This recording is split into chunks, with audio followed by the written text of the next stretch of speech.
sedekah dari barang haram. Wa shadaqatun, dan adapun sedekah tuqaddimuha yang engkau berikan qabla mautika, sebelum kematianmu, afdalu ialah lebih utama, min mi'ati mithqalin, ketimbang 100 mithqal, yatasaddaquna atau tatasaddaquna, yang engkau keluarkan biha kepada sedekah itu ba'da mautika, setelah kematianmu. Jadi sedekah ketika kita masih hidup lebih utama ketimbang sedekah dikeluarkan ketika kita sudah meninggal. Karena apa? Karena Allah berfirman, qala Allah Ta'ala, yauma yanzurul mar'u ma qaddamat yadah.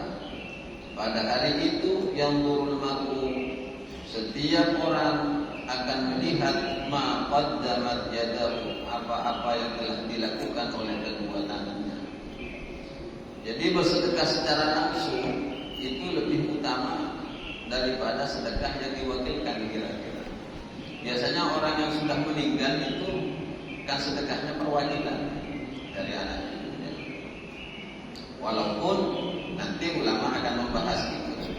Kira-kira sedekah itu sedekahnya orang hidup yang diniatkan atau yang ditujukan kepada orang yang sudah meninggal sampai atau tidak. Kira-kira begitu.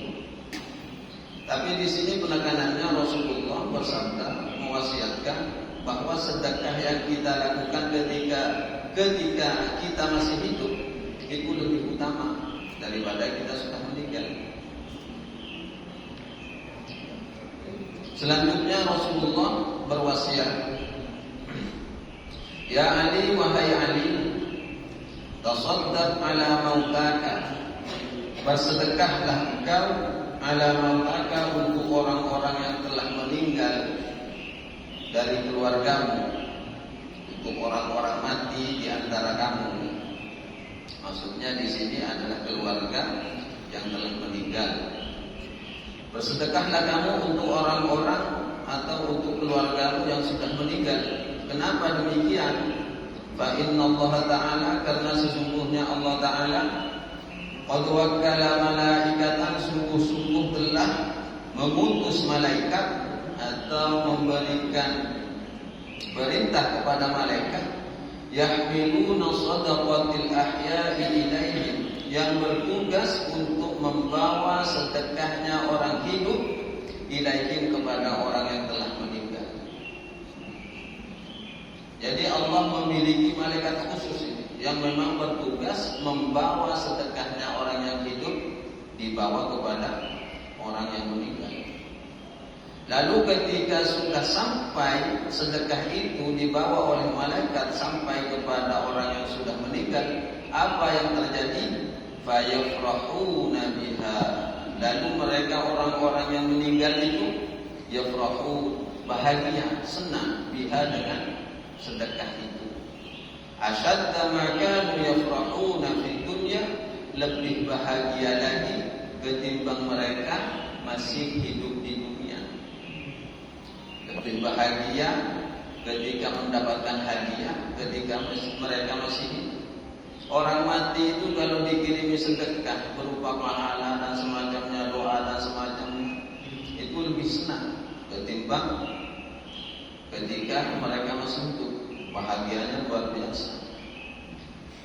Sehingga ketika sudah mendapatkan kiriman-kiriman hadiah yang seperti itu, apa balasan mereka atau apa ucapan mereka? Wa yaquluna, lalu orang-orang yang sudah meninggal itu berkata atau berdoa.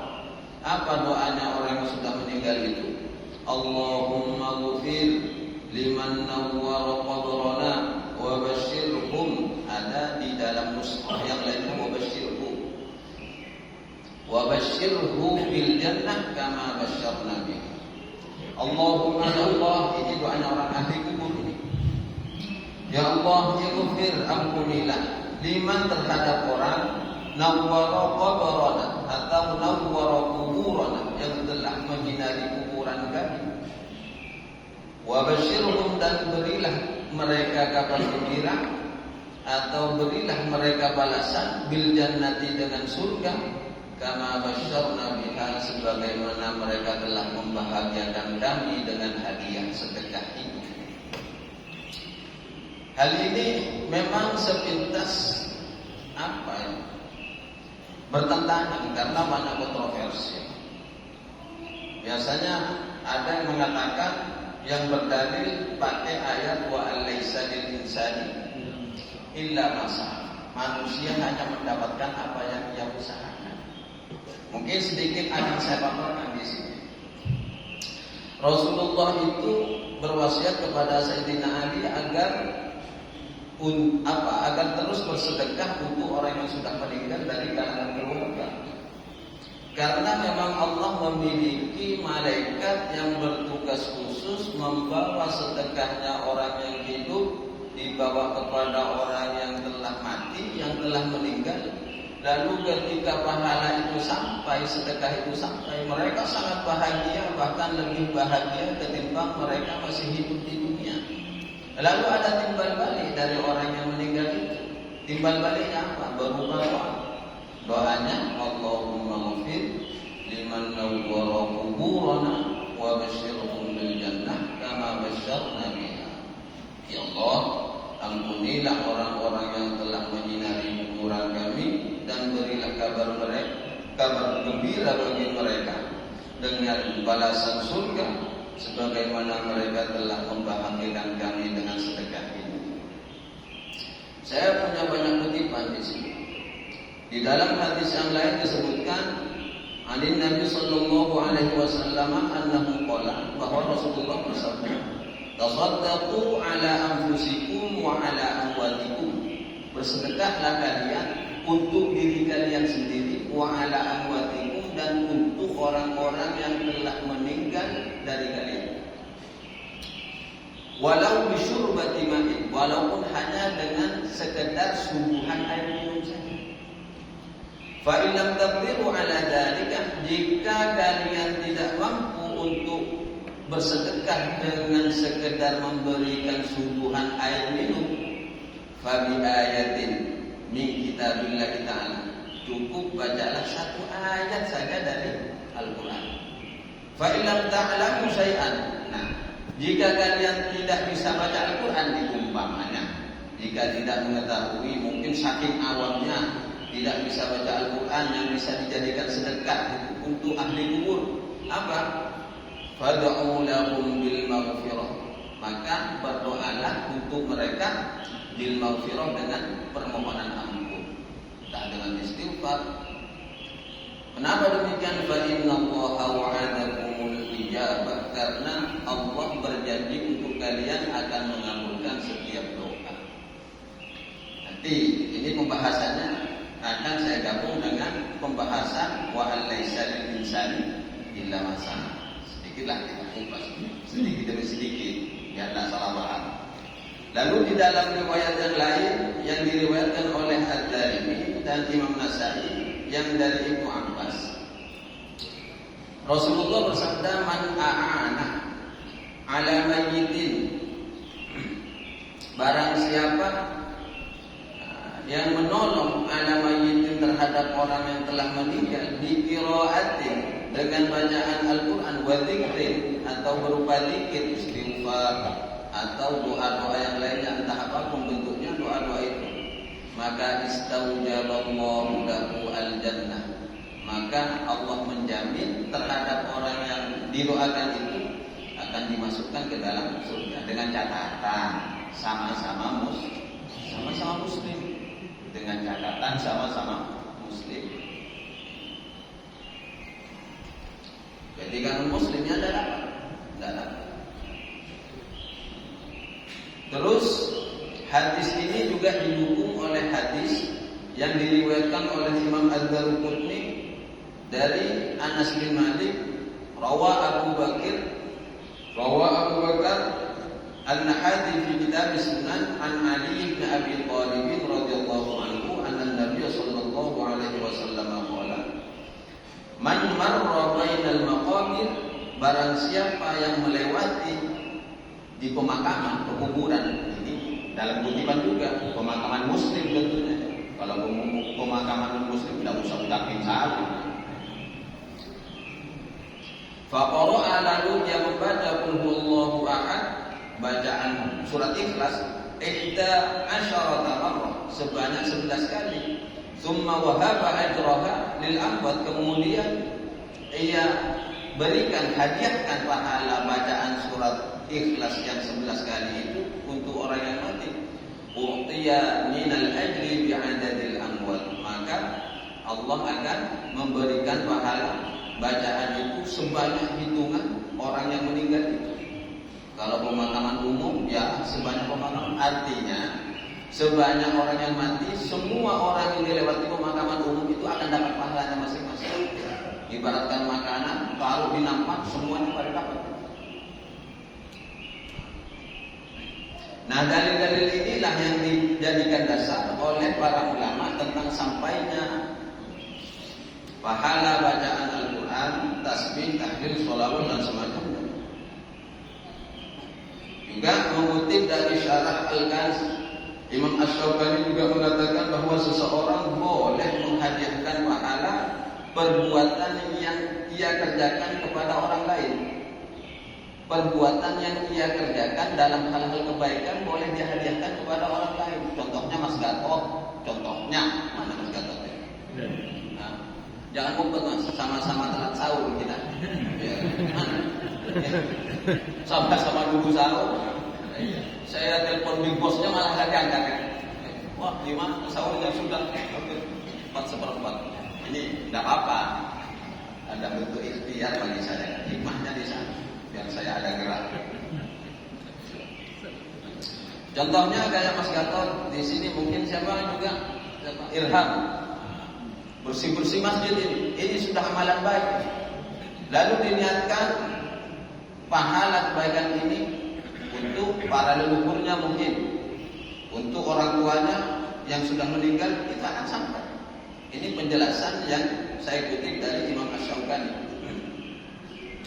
Cuma ada beberapa pendapat yang mengatakan bahwa doa atau apapun bentuknya itu tidak akan sampai kepada orang yang telah meninggal. Dalilnya itu tadi, wa alaisa lil insani illa ma sa'a, bahwa manusia itu tidak memperoleh apa-apa selain yang telah diusahakan.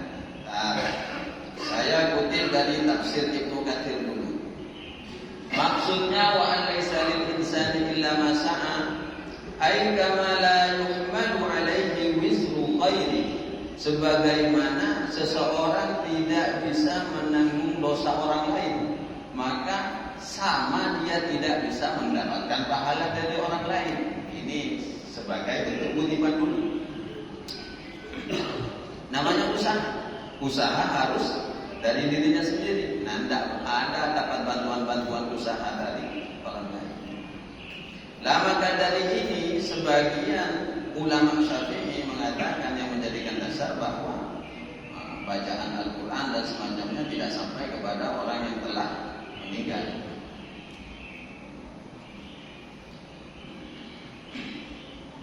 Cuma di sini di dalam tafsir Ibnu Katsir, fa'amman du'a'u was-shadaqatu, adapun doa dan sedekah, fadzaka mujma'un ala usulihima, hal itu disepakati, ala usulihima, bahwa sedekah dan doa itu sampai. Dalilnya apa? Wa ammal haditsul ladzi rawahu Muslim fi sahihihi an Abi Hurairah qala Rasulullah sallallahu alaihi wasallam, idza mata al-insan inqata'a amaluhu, apabila manusia telah meninggal terputuslah amalnya. Jadi kan sudah orang mati kan tidak bisa berbuat apa-apa. Jadi inqata'a amaluhu, terputus sudah amalnya. Tidak bisa bersih-bersih kayak Mas Gatot, tidak bisa bersih-bersih kayak Irham, tidak bisa jalan-jalan sahur kayak saya tadi. Illa min salatin, kecuali yang tak akan terputus itu ada 3. Apa saja itu? Shadaqatin jariyah, yang pertama yaitu sedekah jariyah. Sedekah jariyah itu akan terus mengalir walaupun orangnya telah meninggal. Yang kedua, ilmin yuntafa'u bihi, ilmu yang bermanfaat. Maksudnya ilmu yang bermanfaat, ilmunya terus diamalkan walaupun yang ngajar itu telah meninggal. Terus yang terakhir, waladin sholihin yad'u lah, anak yang soleh yang terus mendoakan. Fahadhihi tsalatsah, maka yang tiga ini, kata Imam Ibnu Katsir, fil haqiqati, secara hakikatnya, hiya min sa'ihi wa kaddihi wa amalihi. Yang tiga ini adalah usaha orang yang masih hidup, termasuk mendidik anak yang soleh. Ketika masih hidupnya mungkin punya anak dididik untuk ngaji, untuk belajar ilmu sehingga ilmunya bermanfaat, terus mendoakan keduanya. Nah, ini kan berkat usaha orang tua. Dari itulah ketika anaknya mendoakan kepada kedua orang tuanya, maka itu sampai, karena ini pada hakikatnya adalah usaha orang tuanya.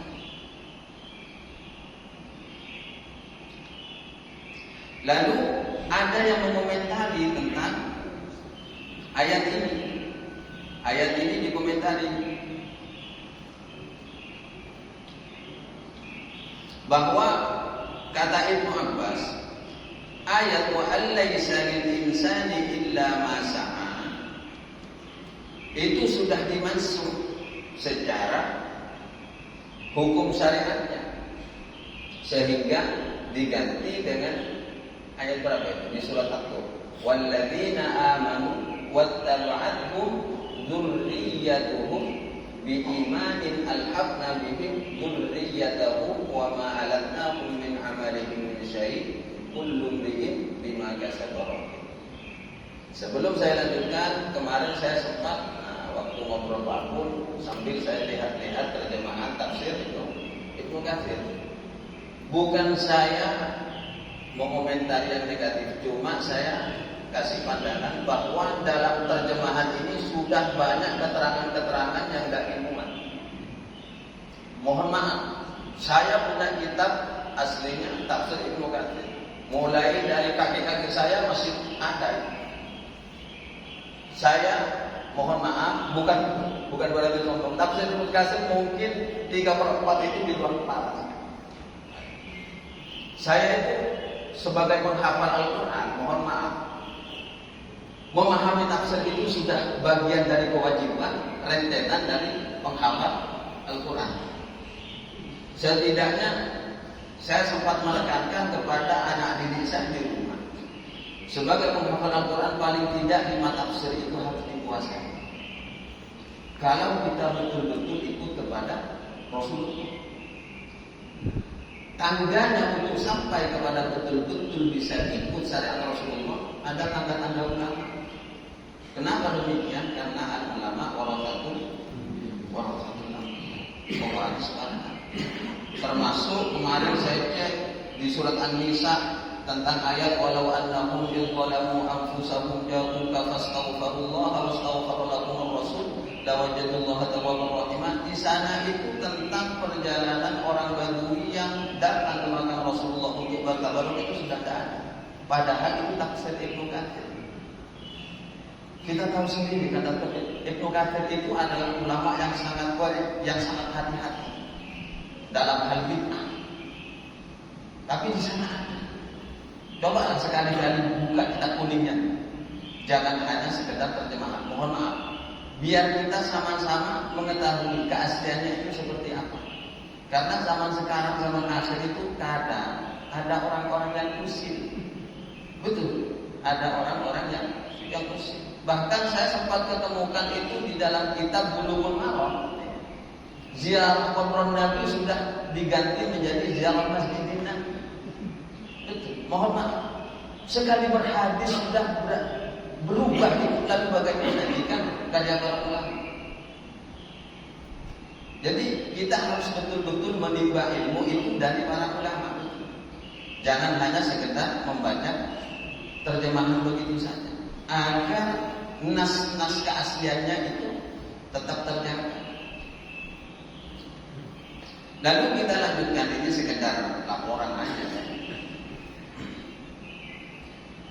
Di dalam kandungan surat An-Najm itu sudah dihapus dengan diganti dengan fungsinya. Ada dua yang memansuhnya, yang mengganti fungsi syariat. Yang pertama yaitu walladzina amanu, adapun orang yang beriman, wattaba'athum dzurriyyatuhum, lalu diikuti dalam oleh anak cucunya dalam satu keimanan. Artinya ada orang tua beriman muslim, lalu anak keturunannya sama-sama ikut dalam keislaman.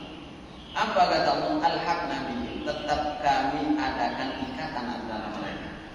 Tetap ada hubungan yang hidup dengan orang yang mati dengan yang hidup.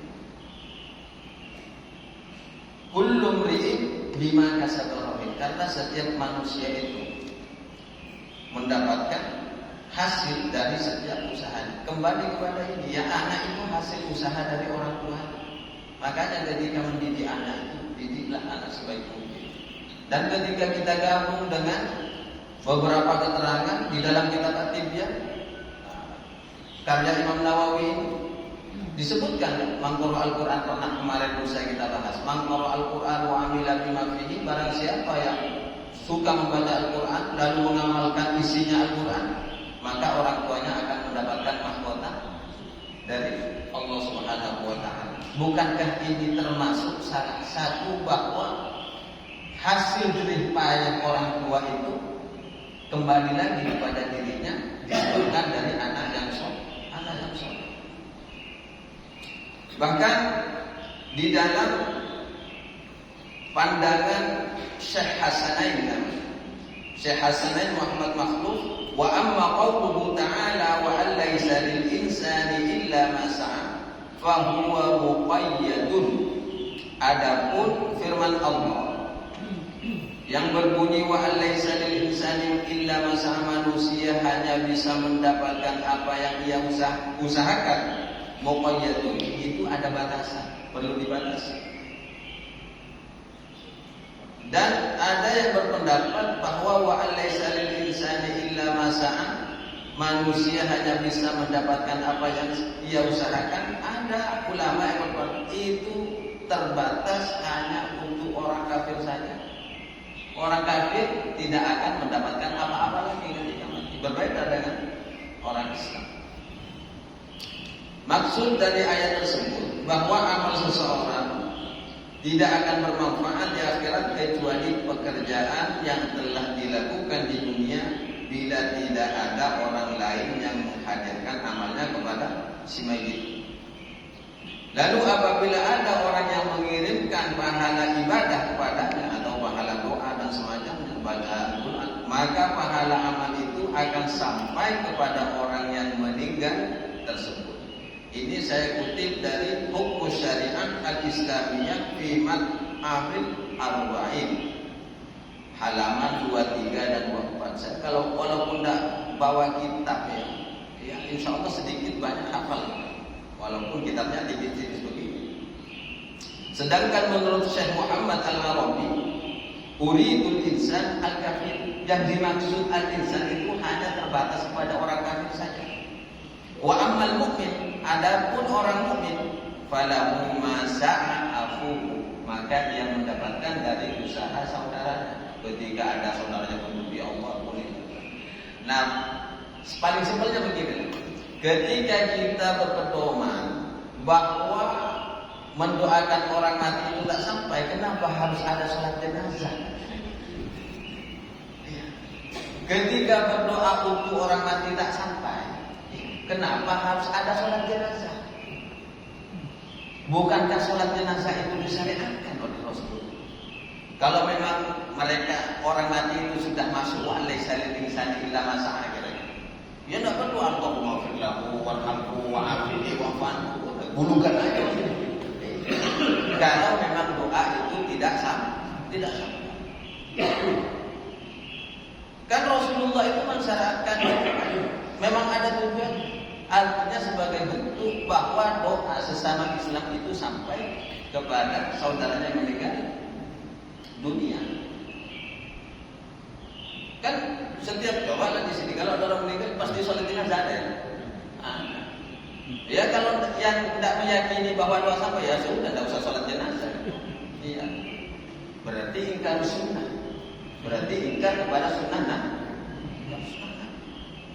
Atau kalau mau sholat saja, tidak usah baca Allahumma fir lahu warhamhu wa'afihi wa'fu anhu wa'akrim nuzulahu wa wasi' madkhalahu. Tidak usah baca begitu. Padahal di sana Allahumma fir lahu, ya Allah ampunilah dosanya. Warhamhu, rahmatilah dia. Kan seperti itu. Wa wasi' madkhalahu, luaskanlah. Ini diantaranya seperti itu. Kira-kira seperti itu. Sehingga penting, walaupun orang mati itu tetap layak mendapatkan doa-doa kebaikan dari orang lain. Cuma dengan tanda kutip tadi, ya harus sama-sama Muslim. Kalau non Muslim ya tidak ada. Kira-kira cukuplah itu seperti itu pandangan simpelnya. Ya kalau memang doa tidak sampai, ya tidak usah sholat jenazah. Ditiadakan saja, cukup masukkan langsung liang kubur. Dan yang terakhir, wa alaysa lil insani illa ma sa'a. Ini syariatnya siapa? Harus paham asbabun nuzul. Kalau Al-Qur'an itu, kalau hadis asbabul wurud, kalau Al-Qur'an asbabul. Coba ayat sebelumnya. Apa baca? Wa Ibrahim alladhi waffa alla taziru waziratu wizra ukhra wa alaysa lil insani illa ma sa'a. Itu hanya terpaku kepada syariatnya Nabi Musa dan Nabi Ibrahim dan Nabi Musa. Ulama mengatakan untuk syariatnya Rasulullah ditambah keleluasan itu untuk sesama Muslim sama-sama mendapatkan manfaat. Ketika doa itu sudah tidak sampai, dan bagaimana kita akan mendoakan kebaikan untuk kedua orang tua yang telah meninggal? Apakah ayat bilang begitu saja? Wala taqul lahumā uffin wala tanharhumā wa qul lahumā qawlan karīmā wakhfid lahumā janāḥad dhulli minar rahmati wa qur rabbirhamhumā kama rabbayani shaghira. Tuhan wa qul, katakan Rabbirhamhuma, ya Allah ampunilah, kasihanilah mereka berdua, kama rabbayani shaghira, sebagaimana mereka mendidik saya pada waktu kecil. Doa itu tidak terbatas kepada ketika orang tua masih hidup. Bahkan ketika sudah meninggal, doa itu masih. Ya kalau sudah dianggap tidak masuk, hapus saja dari Al-Quran. Terus ayat yang memasuk, yang menghapus dari syariat alaysa lil insani illa ma sa'a, doa di surat apa itu? Walladzina ja'u min ba'dihim yaquluna rabbana ighfir lana wa li ikhwanina alladzina sabaquna bil iman wa la taj'al fi qulubina ghillan lil ladzina amanu rabbana innaka ra'ufur rahim. Ighfir lana lil ladzina amanu alladzina sabaquna bil iman, yang telah mendahului kami dalam keimanan, baik yang hidup ataupun yang sudah meninggal. Itu di antara. Ya terserah mau pakai yang mana. Toh ini boleh-boleh saja, bukan suatu keharusan, tidak wajib. Mau ya dilaksanakan, tidak mau ya tidak apa-apa. Lalu penekanannya seperti apa? Kembali kepada yang pertama tadi, ketika kita ingin betul-betul beruntung di hadapan Allah kelak, tidak perlu menunggu-nunggu doa dari orang lain, maka bersedekahlah, rajin-rajinlah bersedekah sebelum kita meninggal. Ya, kembali kepada Allah. Kalau kita ingin beruntung, makanya bukan cuma anak yang soleh, anak yang durhaka juga berdampak mudarat kepada kedua orang ketika sudah salah mendidik anak, anak sudah salah pergaulan, salah jalan, sudah menyimpang jauh dari ajaran Rasulullah, maka dosanya juga akan menjadi dosa jariyah yang terus ditimpakan kepada kedua orang tua. Ini hati-hati. Lalu kita lanjutkan, ya Ali, wahai Ali, i'mal khalisun lillah, beramallah kamu khalisun secara ikhlas lillahi, karena Allah. Fa inna Allah Ta'ala, karena sesungguhnya Allah Ta'ala la yaqbalu, tidak akan menerima suatu amal, perbuatan, illa man kana khalisan, kecuali kepada orang yang melakukan amal secara ikhlas. Amal itu tidak sembarangan. Amal itu, amal-amal kebaikan harus ditopang dengan keikhlasan karena Allah. Qala Allah Ta'ala, sebagaimana firman Allah Ta'ala, faman kana yarju liqa'a rabbih falyamal 'amalan shalihan wa la yushrik bi'ibadati rabbih ahada. Faman kana, maka barang siapa yarju liqa'a rabbih, yang menginginkan pertemuan dengan Tuhannya, falyamal 'amalan shalihan, maka hendaknya ia mengerjakan amal-amal kebajikan, wala yusyrik bi'ibadati rabbih ahada, dan jangan menyekutukan dengan sesuatu apapun di dalam beribadah kepada Tuhan. Apa maknanya yusyrik di sini? Sekutu kan? Menyekutu di sini tak bisa apa? Kira-kira. Jangan sekedar hanya menyekutukan begitu saja. Maksudnya di sini lihat. Karena ketika ada riya itu sudah tidak ikhlas. Karena di dalam hadis Rasulullah, riya itu adalah asyirkul asghar, syirik kecil. Jadi riya itu bahaya. Jadi maksudnya di sini, jangan kamu melakukan ibadah kepada Allah dengan melakukannya itu riya hanya karena pamer kepada siapa-siapa. Fokus kepada Allah, itu ikhlas. Dan ini selaras dengan ayat firman Allah di surat Al-Bayyinah, wa ma umiru illa liya'budullaha mukhlishina lahud-din hunafa. Mereka tidak diperintah kata Allah illa liya'budullaha mukhlishin, kecuali untuk menyembah Allah mukhlishin. Mukhlishin ini dalam gramatika Arab kedudukannya menjadi hal secara ikhlas. Hunafa menjadi hal juga, hal yang kedua. Jadi penting gramatika Arab untuk memaknai Al-Quran, memahami kandungan Al-Quran, di antaranya harus seperti ini. Mukhlishina lahud-din, hal dalam keadaan ikhlas dalam menjalankan perintah-perintah Allah. Hunafa secara lurus, artinya tanpa pamrih karena siapa. Ikhlas itu tempatnya di hati, riya juga tempatnya di hati, iman itu tempatnya di hati, syirik juga tempatnya dalam hati. Jadi tidak ada manusia yang bisa menilai itu syirik, itu beriman, itu riya, atau itu ikhlas. Jadi ibadah secara terang-terangan itu belum tentu riya. Sebaliknya ibadah di tempat yang sepi secara sembunyi-sembunyi juga belum tentu ikhlas. Semuanya kembali kepada niat. Kemana tujuannya beribadah?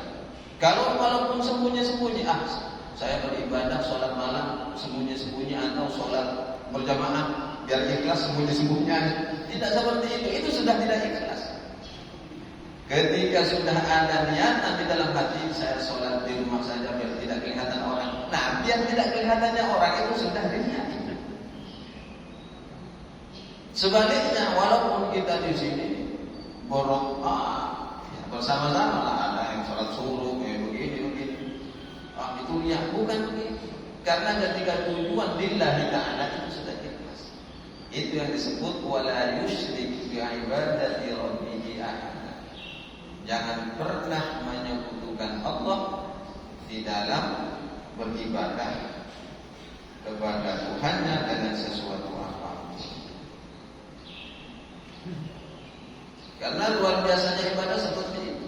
Fokusnya itu di dalam hati. Saya tambah sedikit lagi. Faslun fid du'a'i wal istighfari wal qur'ani wa sa'iril azkar. Satu fasal yang menerangkan tentang doa, wal istighfar dan bacaan istighfar, wal qur'ani dan bacaan Al-Qur'an, wa sa'iril azkar dan semua zikir-zikir. Qala alaihi salatu wassalam, bersabda Nabi alaihi salatu wassalam, ya Ali, wahai Ali, alaika bid-du'a'i bainal adani wal iqamah. Hendaknya engkau senantiasa bid-du'a'i berdoa bainal adani wal iqamah, di antara adzan dan iqamah. Fa innahu la yurad, karena sesungguhnya berdoa di antara adzan dan iqamah tidak akan pernah ditolak oleh Allah Subhanahu. Doa antara adzan dan iqamah kan ada jeda. Kalau di sini jedahnya antara adzan dan iqamah pakai menit, zikir masing-masing doa masing-masing. Kalau NU kan masih pakai tradisi kuno. Tradisi kuno apa? Pakai puji-pujian. Karena orang Jawa itu dulu rata-rata apa namanya? Nyinden itu apa? Nembang itu. Jadi itu metode. Walaupun memang bid'ah, ya bid'ah memang, karena Rasulullah tidak pernah puji-pujian begitu, bid'ah. Tapi pentingnya metode itu bisa. Metode agar orang senang. Ketika puji-pujian itu la ilaha illallah, gaya-gaya Jawa ya. Al-Malikul Haqqul Mubin Muhammadur Rasulullah Shadiqul Wa'dil Amin. Bacaannya betul. Cuma kadang di zaman seperti ini caranya yang dianggap tidak tepat. Memang karena Rasulullah tidak pernah nembang begini. Tapi itu bagian dari metode. Ketika untuk memotivasi masyarakat dulu yang awam untuk tertarik melaksanakan sholat secara berjamaah, itu diperlukanlah sebuah metode. Terserah mau doa apa saja. Astaghfirullah Rabbal baraya, astaghfirullah minal khataya. Itu metode. Istighfarnya salah? Enggak. Terus la ilaha illallah salah? Cuma bagi orang yang pahamnya sudah, diam saja. Itu bagian untuk memotivasi orang-orang awam. Ya. Kalau saya mau kondisi seperti apapun, mau saja. Di sini mau kunut, ya saya tetap manut. Kunut manut. Karena kondisinya hukum itu luas. Karena yang disebut rahmatan lil alamin itu harus ada perbedaan. Baru muncul rahmat untuk seluruh alam. Coba kalau agama Islam menopang, siapa mau ikut Islam? Di antara suksesnya Rasulullah menyebarkan dakwahnya sampai Islam adalah menjadi agama terbesar di dunia, karena barokahnya dari banyaknya perbedaan. Walaupun berbeda-beda, Tuhannya tetap satu, Allah. Syahadatnya tetap sama, asyhadu an la ilaha illallah wa asyhadu anna Muhammad Rasulullah. Yang penting tidak ikut-ikut, tetap. Ini bukan koridornya ketika Ahlus Sunnah wal Jamaah saja. Ahlus Sunnah wal Jamaah itu metodenya banyak. Beda dengan 72 golongan itu beda. Kan Islam itu akan sataf dari umat ini. Akan berpecah belah umatku itu menjadi 73 golongan. 72 golongan masuk neraka, satu yang masuk surga. Apa yang satu itu? Ahlus sunnah wal jamaah. Ini perlu dipahami. 72 itu siapa saja itu pahami sejarah itu. Biar kita tidak mudah diadu domba sesama ahlus sunnah wal jamaah.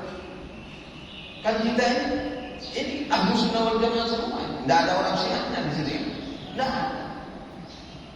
Makanya kenapa di NU itu masih pakai tata cara yang dulu, tidak ada tidak tarawih. Salat tarawih, salat jami'atan sabakumullah ya.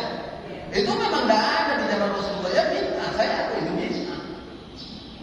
Terus baca khalifah itu, tarjuman itu.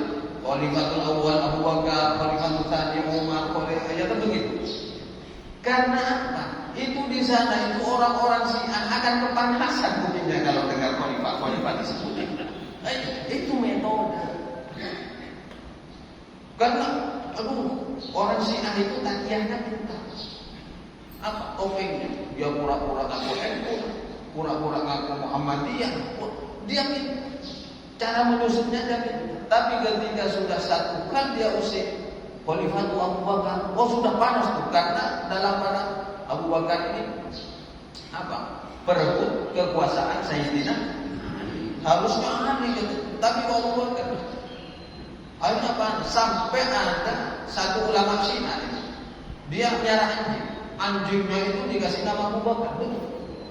Anjingnya itu dikasih nama Abu Bakar. Jadi kalau marah itu anjingnya dilempar pakai batu, seakan-akan bencinya ke Abu Bakar seperti itu. Luar biasa. Ini orang Syiah. Kalau kita kan sama-sama percaya kepada sahabat Muhammad, yakin khulafaur rasyidin. Cuma kadang tata cara kita, metode kita yang berbeda. Oh, sedekatnya saja beda-beda. Ya kan? Saya lihat ini, saya perhatikan semua itu sedekatnya beda-beda. Ya kayak pembahasan 4 mazhab lah kira-kira yang kemarin kita bahas. Ada yang di bawah pusat, ada yang di atas pusat, ada yang agak tinggi sedikit, di atas pusat di bawah dada, ada yang itu semua benar. Tidak ada yang salah. Dan itu semua ahlus sunnah wal jamaah. Di sini mau sholatnya pakai basmalah, tidak pakai basmalah, katanya sama-sama benar. Karena imam yang keempat juga meriwayatkan semua. Kata Imam Malik ya tidak wajib. Karena Fatihah itu tetap ada 7 ayat. Mau pakai basmalah, tidak pakai basmalah tetap 7 ayat. Kalau pakai gayanya Imam Malik, contohnya kayak Mas Gatot kemarin ngimamin sholat maghrib, langsung Allahu Akbar, alhamdulillahi rabbil alamin. Saya mana? Karena mana? Dan Fatihah tak akan pernah berubah menjadi 6 ayat ketika tak pakai basmalah. Dan Al-Fatihah tidak akan menjadi 8 ayat dengan pakai basmalah. Tetap as-sab'ul matan. Fatihah itu tetap 7 ayat.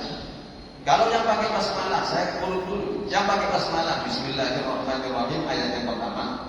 Alhamdulillahirabbil alamin ayat yang kedua. Ar-Rahmanirrahim ayat ketiga.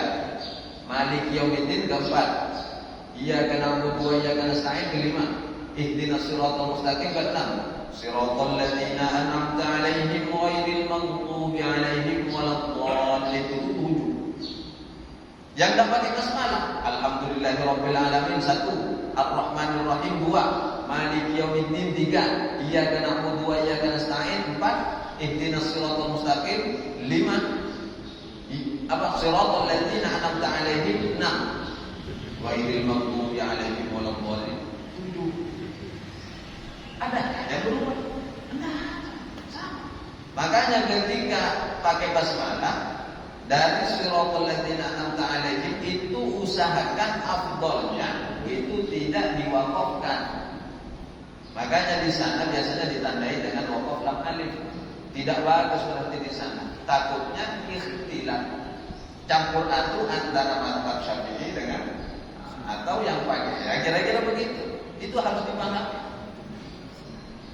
Tak tahu mungkin dari tadi saya nyebut-nyebut sahabat Abu Bakar, Umar, Utsman, Ali, ada yang panas kan? Kalau tidak ada yang panas berarti sama kita sunnah wal jamaah kan?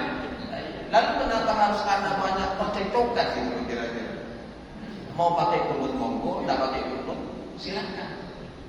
Cuma Untuk kebijakan kan kita ini majmuk, perumahan itu biasanya majmuk. Saya di rumah itu luar biasa, situ Bondo ini apa sih? Ini promosi situ Bondo lagi ya. Situ Bondo itu sekarang Muhammadiyah dengan NU itu saling ini. Muhammadiyah ya kalau ada acara pengajian tentang apa undang dari ulama NU. Ya, NU kalau ada pengajian ya undang dari ulama Muhammadiyah. Ya sudah seperti itu. Akhirnya kerukunan itu terjalin begitu baik.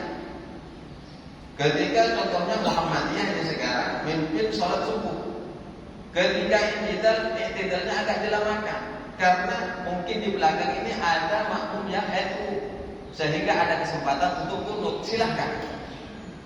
Tadi kayak Pak Ustadz Haji Unang ini agak lama, masih ada kesempatan. Doa kunut itu tidak perlu banyak-banyak. Allahumma firli itu sebenarnya sudah cukup. Atau Allahumma hdini fiman hadait wa afini fiman afait wa tawallani fiman tawallait wa barik li fiman atait. Itu sudah cukup. Yang penting. Atau kalau yang NU yang imami, ya di belakang tidak nabi juga enggak apa. Yang penting gerakannya harus tetap ikuti imam. Yang permasalahannya ketika imamnya kunut, lalu ada makmum dengan niatan mufaraqah tanpa kunut, itu batal salatnya. Tiba-tiba contohnya ada imam yang kunut, Allahumma hdini fiman hadait. Tiba-tiba ada mendahului makmum mendahului imam dengan niatan mufaraqah tanpa ada sesuatu yang mundur yang mengharuskan makmum mufaraqah, itu batal salatnya. Perlu dibahas. Kebijakannya bagaimana ya seperti itu kan? Atau ketika sudah kelompoknya di sini, saya sepakat. Walaupun saya di rumah pakai kunut, ketika di sini mungkin secara kemajmukannya tapi tidak pakai kunut. Toh itu kan sunnah. Secara mazhab Syafi'i. Kalau Imam Malik kunut jangan sebelum ruku. Imam Malik kunutnya sebelum ruku. Kalau Imam Syafi'i kunutnya setelah ruku. Tidak apa-apa. Kunut aja duluan. Walaupun qul huwallahu ahad Allahu samad lam yalid walam yulad walam yakul lahu kufuwan ahad. Allahumma hdina. Jadi kunut itu asbabnya Rasulullah itu pernah diminta oleh seseorang datang menghadap Rasulullah, kira-kira minta 80 penghafal Al-Quran untuk dibawa ke daerahnya. Padahal ini orang-orang kafir itu berpura-pura masuk Islam, minta kepada Rasulullah 80 orang kafir untuk dibawa ke daerahnya, menyebarkan agama. Nah, ketika Rasulullah mengizinkan penghafal Al-Quran itu dibawa, dibantai di tengah jalan itu. Rasulullah setiap sholatnya itu, terutama subuh, doanya laknat untuk yang membantai 80 penghafal Al-Quran itu. Pokoknya Rasulullah geram banget, marah banget. Akhirnya turun ayat di surat Ali Imran itu, laisa laka minal amri syai'un aw yatuba 'alaihim aw yu'adzibahum fa innahum dzalimun. Sudah Muhammad, mending kamu daripada melaknat, doa yang baik-baik saja. Karena itu sudah bukan ranah kamu, bukan urusan kamu. Kamu sudah doakan saja. Kamu bukan diutus sebagai pelaknat. Kamu diutus bukan sebagai pelaknat, tapi membawa rahmat.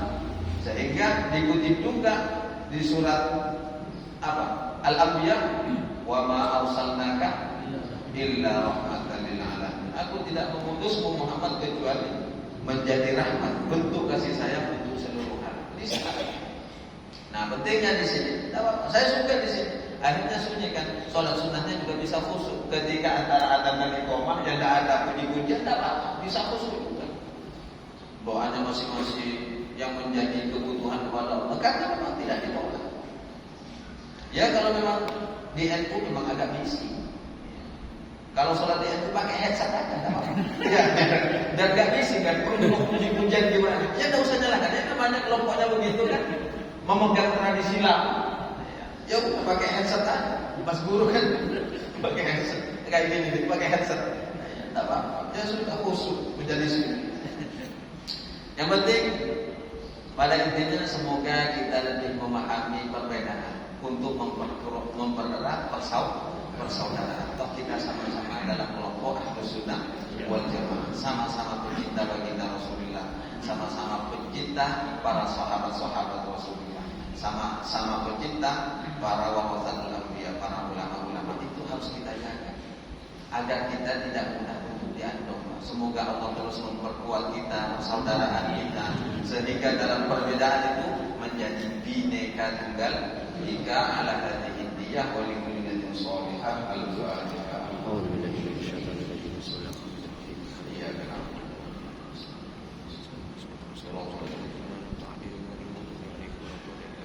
Wallahu a'lam. Kita tutup dengan takhtimul majlis. Subhanallahumma wa bihamdika asyhadu an la ilaha illa anta astaghfiruka wa atubu ilaik. Assalamu alaikum warahmatullahi wabarakatuh.